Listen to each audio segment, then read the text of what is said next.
Bueno, buenas noches. Vamos a dar inicio a la revisión de tareas del asistente clínico médico, entre ellas el título que tenemos por acá, los signos vitales, dándole énfasis a esta área.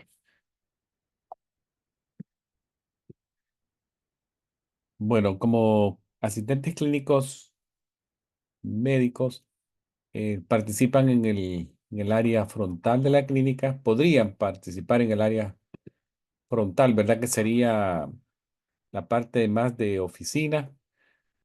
Actualmente la mayoría de clínicas lo hacen ya separado, tienen ya personas dedicadas exclusivamente a esta función, pero en algún momento podría ser que ustedes lo llamen a cubrir un momento, entonces siempre hay que saber qué está pasando al frente. La mayoría de veces las funciones del asistente clínico médico van a ser más clínicas, ¿verdad? Como el nombre lo especifica. Podría haber un momento que contesten el teléfono, que ayuden a hacer citas, que ayuden con el cobro, que es comunicación con los pacientes, trabajar en la historia clínica de los pacientes, tomar signos vitales, que es una de las partes clínicas importantes que van a hacer, hacer flebotomía, para sacar sangre, preparar y tomar electrocardiogramas también, y luego van a trabajar con lo que es el expediente clínico. No olvidemos también durante el intake, una de las funciones importantes era identificar al paciente. Entonces, se recuerdan que dijimos nombre completo y fecha de nacimiento como la más importante función al inicio, ¿verdad? Entonces, se requiere que ustedes identifiquen al paciente antes de obtener cualquier información o iniciar una medición de signos vitales. Entonces, estos dos datos de información son suficientes para confirmar quién es el que tenemos al frente. Luego, cuando ya estemos trabajando en el expediente clínico, vamos a ver que las diferentes partes del expediente clínico, bien importante que las conozcan. Empieza desde, por ejemplo, revisar la historia familiar, la historia, la lista voy a llevarme en esta orden para acá, para que lo hagamos en orden. Por ejemplo, el problema que tiene como pasado médico el paciente, siempre es bueno actualizarlo. Se le pregunta si tiene una nueva enfermedad o condición que le diagnosticaron desde la última vez que estuvo en la clínica y él les va a decir que sí o no. ¿Verdad? Si hay medicamentos nuevos o medicamentos que le han discontinuado, también pregúntenlo para actualizar la lista y que no sea tan grande y la mitad de los que están en la lista ya no los está tomando. Hay que siempre lo que se llama reconciliar la lista de medicamentos cada vez que se ve. Alergias, si son las mismas o alguna nueva. Luego la historia familiar, condiciones de la familia inmediata, nuevas. La historia quirúrgica, si ha tenido alguna cirugía de la última vez que llegó.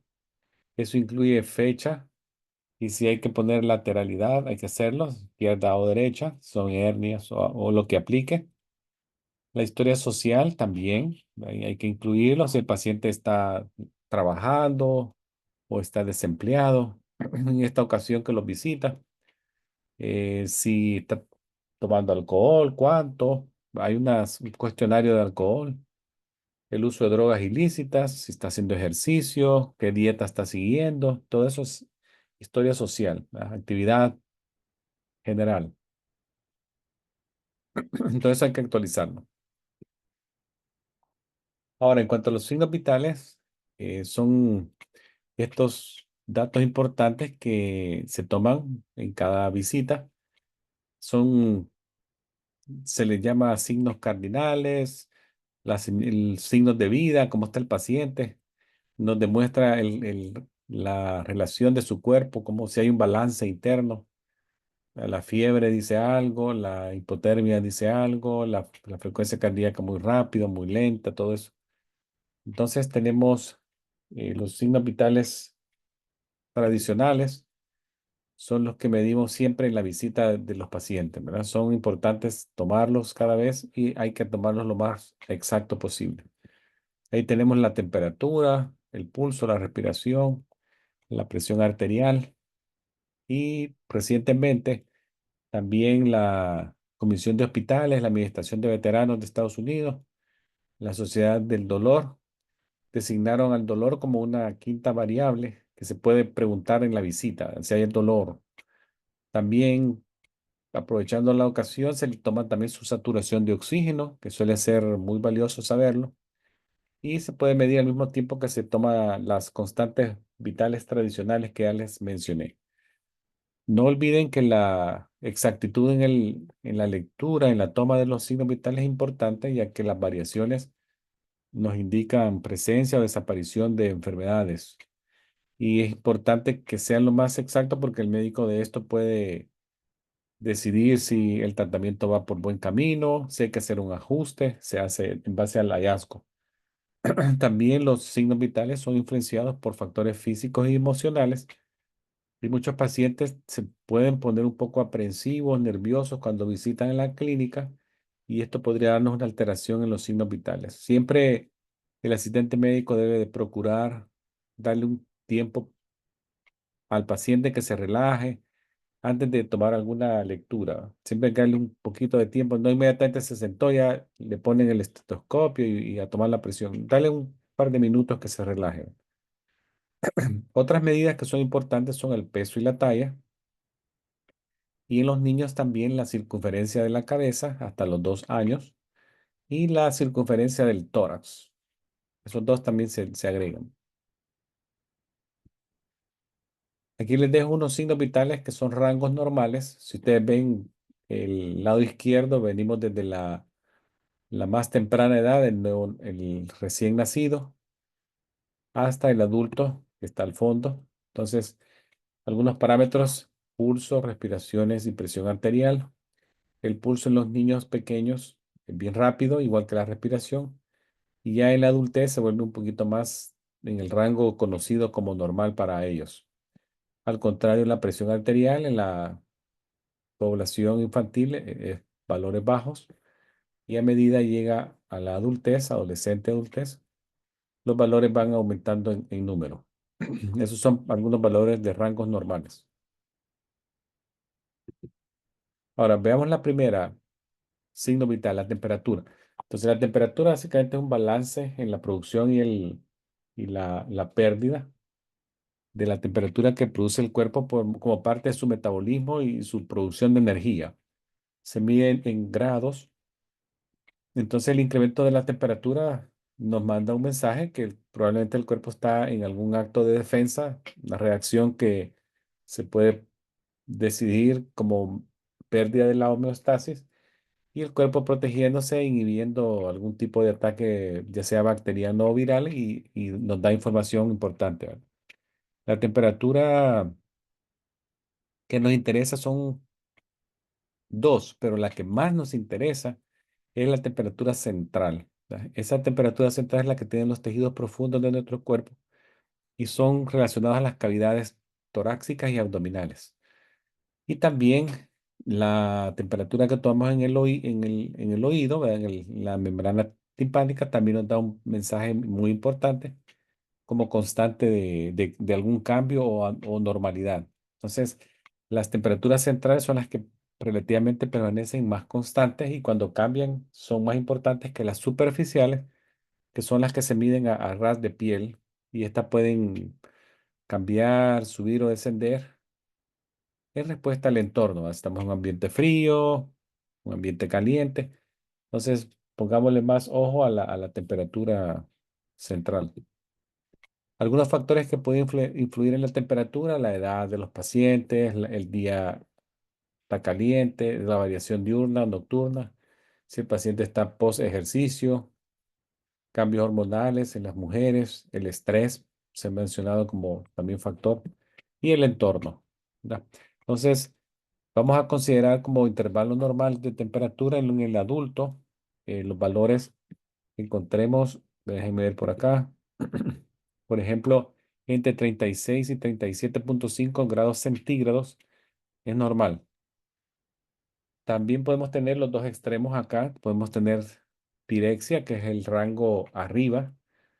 Nosotros le llamamos fiebre también. La fiebre término es pirexia. Temperatura por arriba del rango normal que les acabo de decir. Si está arriba de 37,5, así sea 37,67, ya es una fiebre de bajo grado, una febrícula, pero sí empieza la temperatura a subir.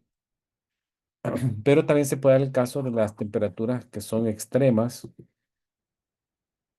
son las hiperpirexias. Ah, La hiperpirexia ya es una temperatura muy superior al límite normal y podría andar por el valor de 41 grados centígrados y en el Fahrenheit sería ahí alrededor de los 105 Fahrenheit. Entonces eso ya es una fiebre de alto grado. El paciente también podría ser que no tenga fiebre y se describe en el expediente, el médico lo describe como afebril. Significa que no tiene fiebre. Aquí les dejo algunas temperaturas que se consideran fiebres o febriles. Temperaturas arriba de 100,5 Fahrenheit o 38 puntos ya se consideran de bajo grado febril si tomadas en el recto, ¿no? La temperatura oral arriba del 37,5, recién les dije, 99,5 Fahrenheit. La axilar arriba de 98,6, 37 centígrados. Entonces ahí les dejo una imagen del valor, aquí sería normal, considerado normal. Si ustedes ven es un rango, no es una frontera exacta, sino que son rangos. Casi todos los valores de signos vitales se manejan en rangos. Rangos superiores, rangos inferiores, y uno dice arriba del rango superior, en el caso de la temperatura de fiebre, abajo del rango inferior, hipotermia, que está acá. Algunos tipos de fiebre que, bueno, recordarlos, tenemos la fiebre continua, que es la que está acá en la parte superior, que es aquella fiebre que sube del valor basal normal y se permanece alta con fluctuaciones muy pequeñas, pero nunca regresa al valor normal. O sea, una fiebre continua subió y se mantiene alta con unos cambios pequeños de descenso, ¿verdad? La intermitente es aquella que sube, fluctúa durante el día y en algún momento podría llegar al valor normal o hasta estar abajo del valor normal, pero vuelve a ascender, desciende, vuelve a ascender. Es la intermitente. La remitente es aquella fiebre que es muy parecida a la continua, si ustedes ven. Lo único que tiene son variaciones o fluctuaciones de descenso y ascenso más pronunciadas en una tabla que la comparáramos a la continua, pero también nunca vuelve a descender al valor normal, ¿verdad? Tiene reminiscencias, pero no descensos al valor normal. Esos tres tipos de fiebre, traten de recordarlos el concepto y la imagen que se verían en una tabla. Luego aquí les dejo también unas fórmulas para la conversión de un sistema al otro, si lo quisieran hacer con una calculadora. O sea, si ustedes tienen ya el valor Fahrenheit, en este caso sería poner el valor que ustedes, digamos que ustedes saben que está a 100 grados Fahrenheit. Y la pregunta es, ¿cuántos centígrados? Bueno, aquí está la fórmula. Solamente ponen el valor Fahrenheit acá, menos 32 por esta constante y les da el valor. En este caso, el 100 es el 37,7. Si ustedes ven, ya está arriba el 37,5, lo consideramos pirexia, pero de bajo grado. Y acá tienen las centígrados. Digamos que ustedes dicen, este paciente tiene 40 grados centígrados. ¿Cuánto es en Fahrenheit? Hacen la multiplicación primero, luego la suma de 32 y les da un valor de 104. Este valor de 104 sí ya sería considerado un valor de hiperpirexia, ¿verdad? Ya es una fiebre de alto grado. Entonces ahí les dejo los dos métodos.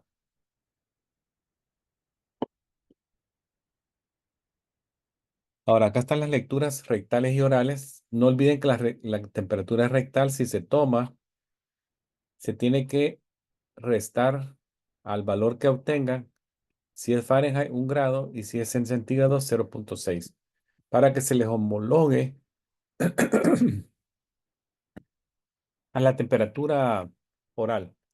Igualmente la temperatura axilar tienen que aumentarle 1 grado Fahrenheit o 0,6 grados centígrados para homologarla a la lectura oral.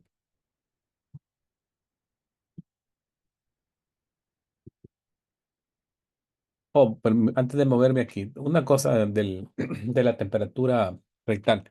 Esta es la más exacta.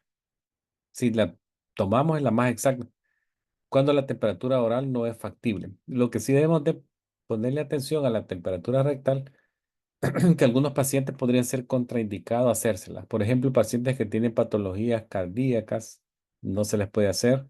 Pacientes con enfermedades rectales o desórdenes del área rectal o cirugías frecuentes, recientes, alguien que tuvo una cirugía de hemorroides o algún tipo de cirugía por otras causas en esa zona, no, ¿verdad? O pacientes que estén con diarrea en ese instante, tampoco. En cuanto a la temperatura axilar, un comentario que se les puede hacer es que es la menos exacta de todas. Entonces, también toma más tiempo tomarla. Podría que se tenga que dejar el termómetro en la axila de 5 hasta 10 minutos para obtener el requisito de obtener el valor de la temperatura. Otra cosa que es importante es que la temperatura timpánica, que es otro método de tomarla, es muy útil en niños y en pacientes que tienen estado confusional agudo, ¿verdad? Entonces, la velocidad es una de las primordiales situaciones en estos dos casos. Es la menos invasiva, es rápida, refleja la temperatura central que hemos hablado hace un momento. En 1 a 3 segundos ya la obtenemos y el paciente tranquilito, no sufrió ningún estrés. Lo único que estaría contraindicado es cuando tengan algún tipo de desorden en el área, por ejemplo, una otitis, una inflamación, una infección del canal auditivo o que tengan un tapón de cerumen que impida el paso de la lectura, ¿verdad? Entonces ahí sería contraindicación.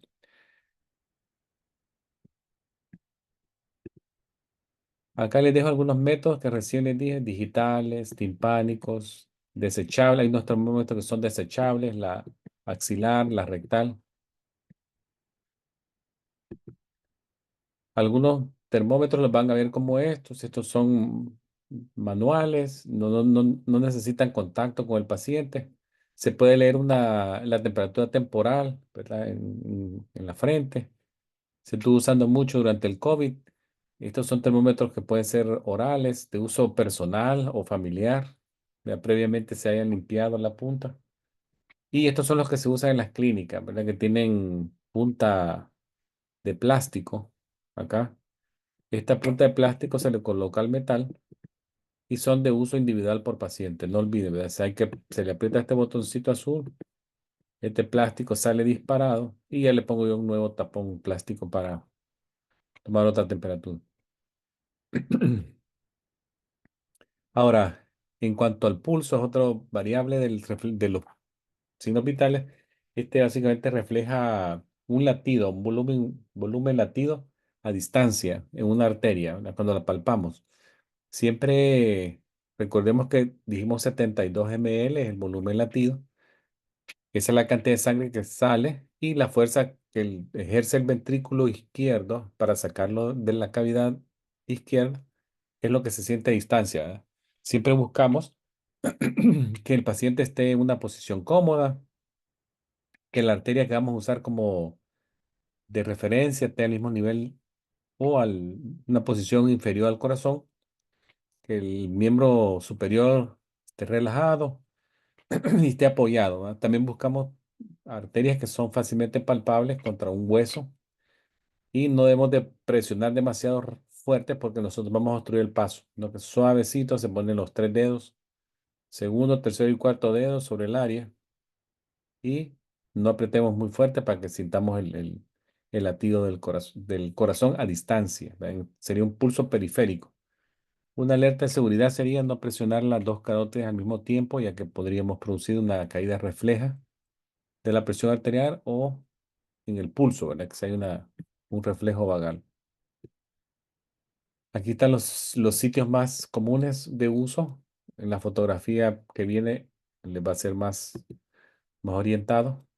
En los niños, por ejemplo, la zona del húmero, la presión contra el húmero, en la braquial, en esta zona, es la que más se usa, ¿verdad? En los niños pequeños. Ahora, ya en pacientes adultos o ya jovencitos, adolescentes o niños más grandes, siempre la arteria radial la podemos usar, ¿verdad?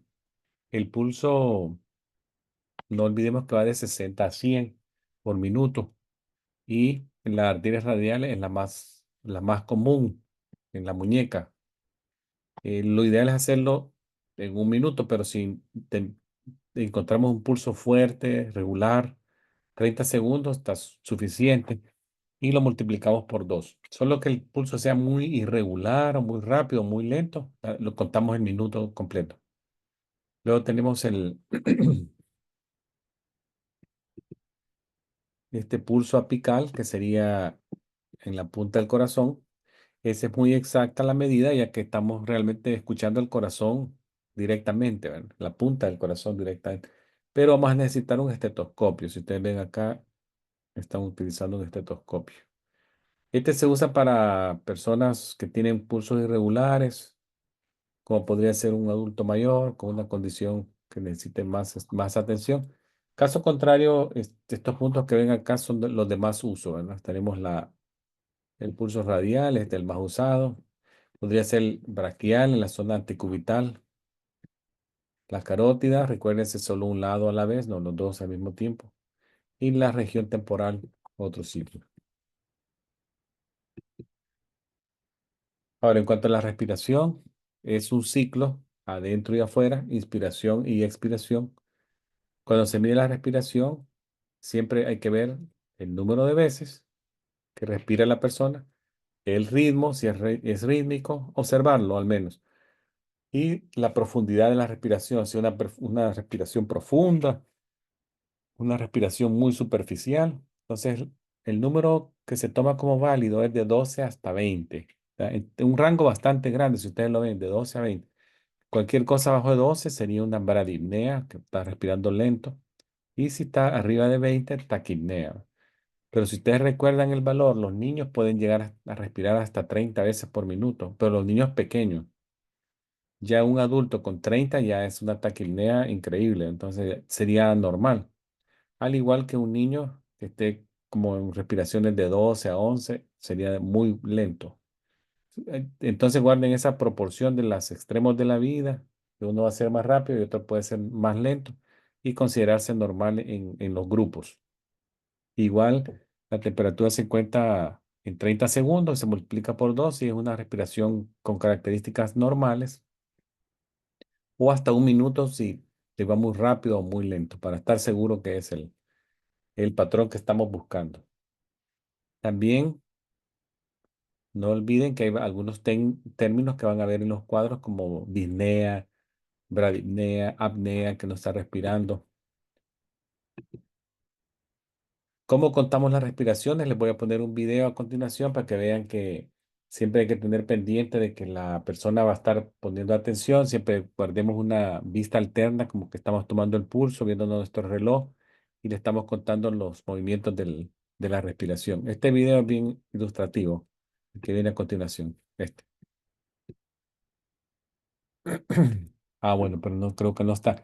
Doctor, me voy a salir un momentito, como 30 segundos, Sí, cómo no, doctor. solo Sí, para sí, cómo activar no. esto, si no no se me Sí, activa. sí.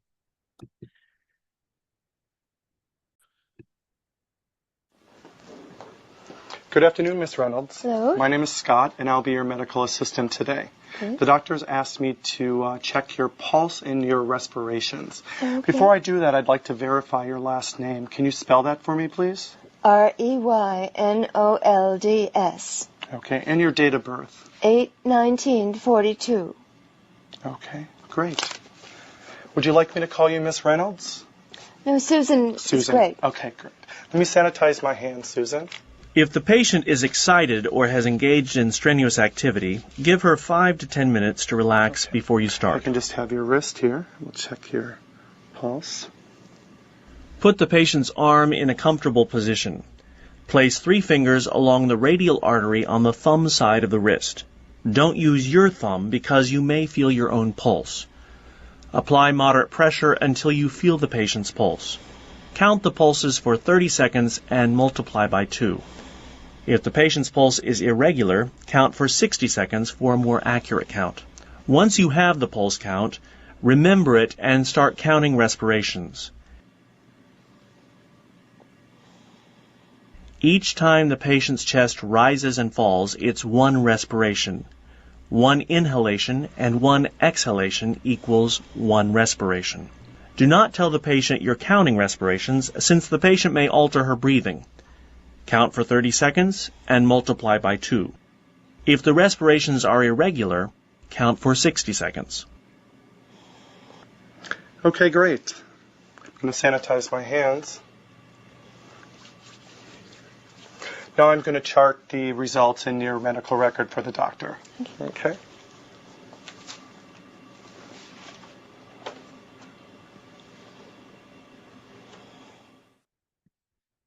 Bueno, ahí vimos cómo contar el pulso y luego las respiraciones en el mismo tiempo.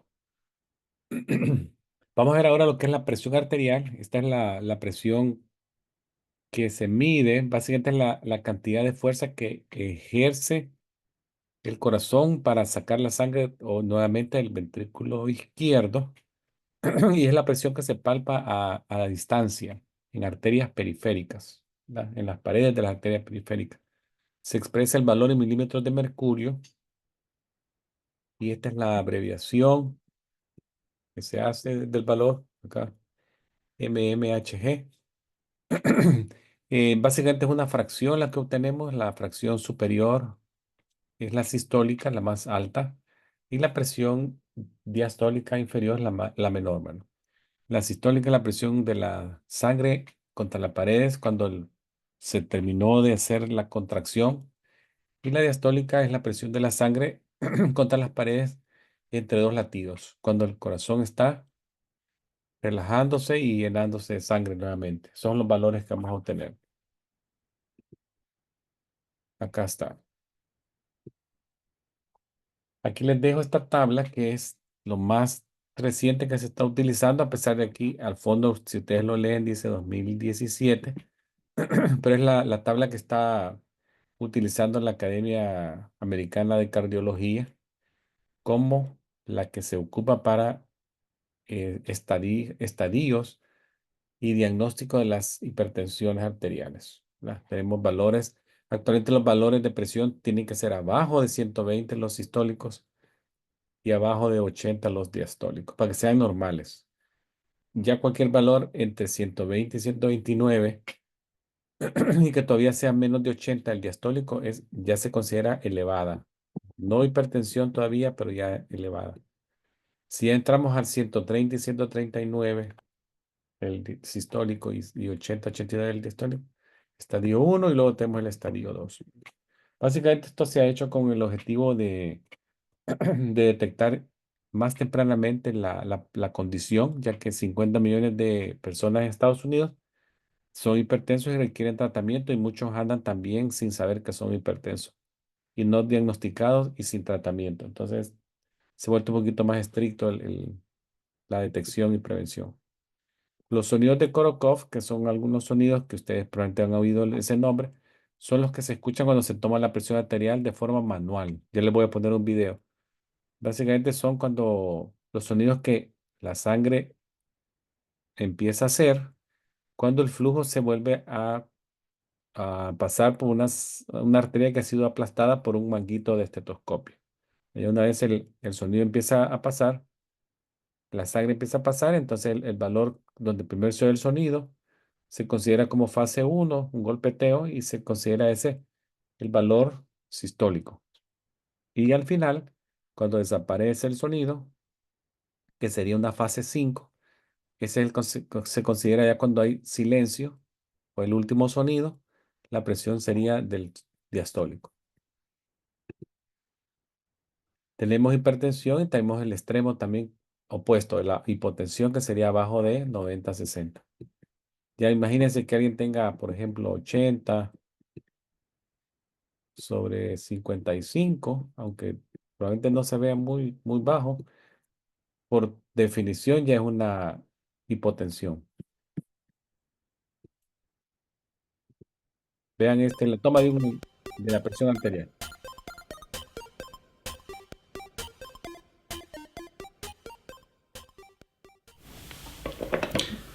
Hi, my name's Simon. I'm one of the final year medical students. Can I just check your name and age, please? Yeah, my name's Andrew and I'm 25. Nice to meet you, Andrew. Today I'd like to take your blood pressure, so that will entail me taking this cuff, inflating it around your arm, feeling and listening to your pulse. Does that sound okay? Yeah, that's fine. It might be a little bit uncomfortable, but it shouldn't hurt. That's all right. Are you okay for me to go ahead? Yeah.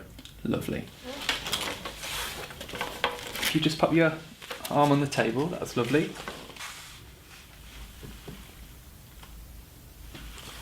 Fine.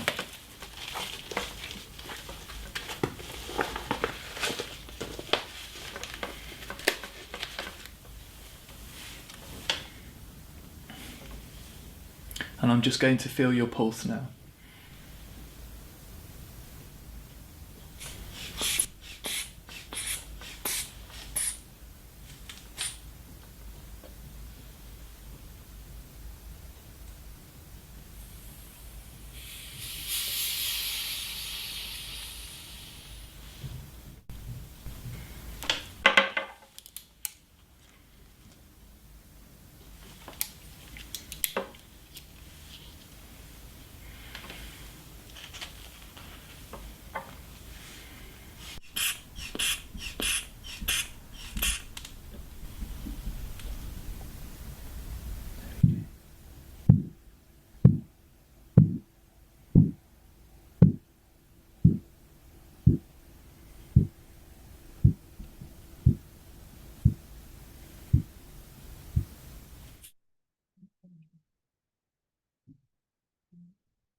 That completes the procedure.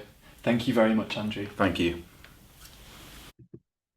Vamos a hacer una pausa acá para un poquito hablarles de lo que hicieron el estudiante de medicina con este paciente. Básicamente le tomó la presión arterial de forma manual, utilizó un estetoscopio para escuchar los ruidos de Korokov y luego él, donde escuchó primero el sonido, es el valor sistólico, donde el sonido desaparece, el último, el diastólico. Y luego, si ustedes vieron, lo identificó primero, le pidió consentimiento, si aceptaba el procedimiento, le dijo que sí, más o menos le explicó lo que le iba a hacer y ese, bueno. Aquí hay una cosa que hay que observar también, que estos manguitos que están acá, el esfigmomanómetro, recuérdense que tiene que ser de acuerdo al tamaño de la persona, ¿verdad? No se le puede poner a una persona muy pequeña uno grande, o viceversa, a una persona grande uno pequeño, porque darían errores, ¿verdad? Tiene que ser el tamaño adecuado para cada persona. Tiene que inflarse bien, más o menos a 3 centímetros por arriba del hueco acá de la fosa antecubital, para lograr una buena compresión de la arteria braquial, ¿verdad? Entonces el paciente hay que calmarlo, que no esté nervioso o ansioso. También, si el paciente ha tomado café, ha fumado un cigarrillo antes, mejor dejemos para más tiempo o observémoslo en la nota, ¿verdad? Que el paciente reportó todo eso, porque podrían ser causas de errores. Estos son algunos dispositivos que se usan. El que vimos en el video fue este. Hay otros que son móviles, otros que están en las paredes, pero al final todo es obtener valores de presión arterial, ¿verdad? La saturación de oxígeno se puede obtener con un oxímetro de pulso, como el que ven acá, o un oxímetro está conectado a una consola de presión arterial y lo da de forma simultánea. Ahora, las medidas antropométricas son peso y talla, son valores que ya son de peso y talla, que se derivan como referencia del Centro Nacional de Estadística de los Estados Unidos, la Organización Mundial de la Salud, y nos dan ya correlaciones entre estatura y peso para ambos sexos, ¿verdad? Eso ya está escrito, no es nada nuevo. Así que el peso es importante como medida ya que nos da datos importantes sobre el desarrollo de una persona, cómo está creciendo, cómo está ganando peso. Ya sabemos que una persona que no aumente peso porque no está comiendo bien, todo eso. Entonces, se debe tomar el peso con una persona con el mínimo de ropa posible, lo más posible y sin zapatos, de estatura igual. La persona tiene que estar descalza. Vamos a ver la foto que viene. Descalza, sin zapatos, medirla, pesarla en ese instante.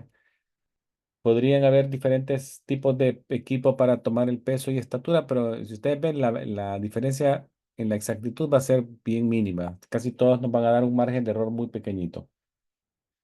Con estos dos datos podemos obtener un valor que se está usando mucho ahora, el BMI, que es un rango que nos cataloga a la persona en peso ideal, sobrepeso, obesidad y obesidad mórbida. Esos dos datos son importantes, peso y talla. Y ya con eso podemos clasificar a una persona en un rango de peso ideal, sobrepeso y obeso, ¿verdad? Unas personas que ni parece que pueden estar sobrepeso, pero de acuerdo al BMI, están sobrepeso. Entonces, pongámosle atención. Otra cosa que se le está uniendo ahora al BMI, que eso es bastante nuevo, es medirle la cintura, ¿verdad? Que ustedes ven acá este señor que está acá en esta fotografía, le están midiendo 56.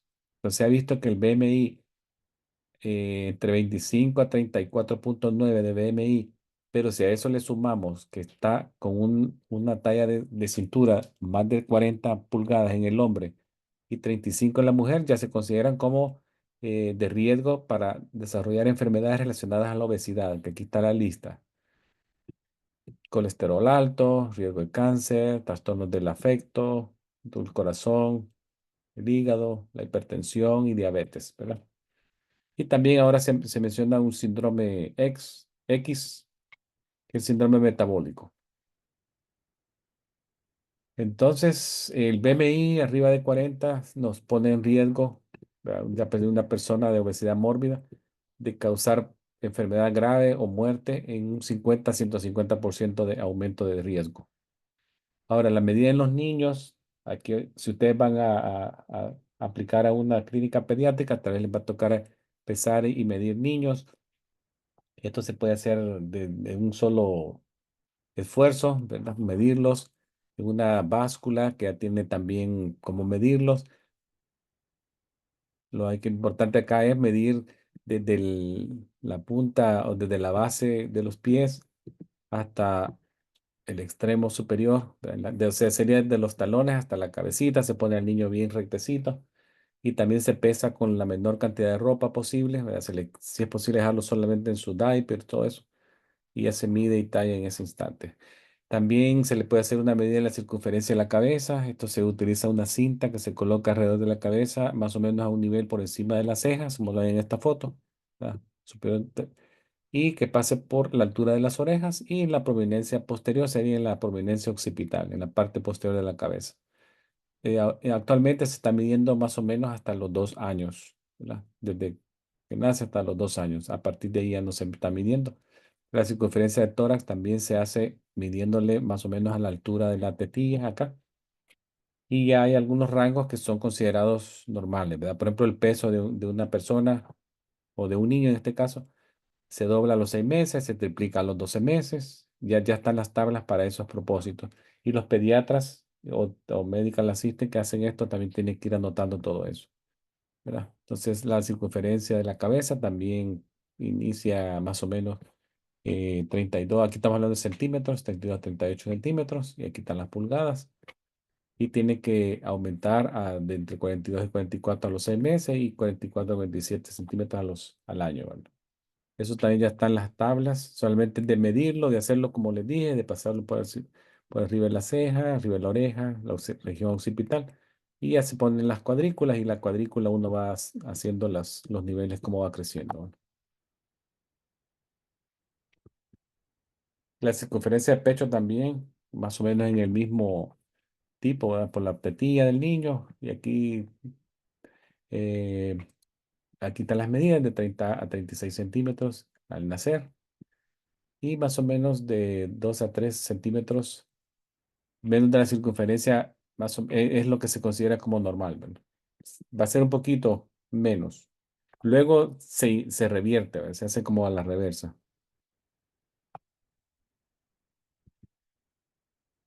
Bueno, ¿qué es lo que les traía de signos vitales y toma de antropométricas? Y vamos a cambiar en la presentación a Muy lo que es las funciones administrativas. Muy bien, profesor.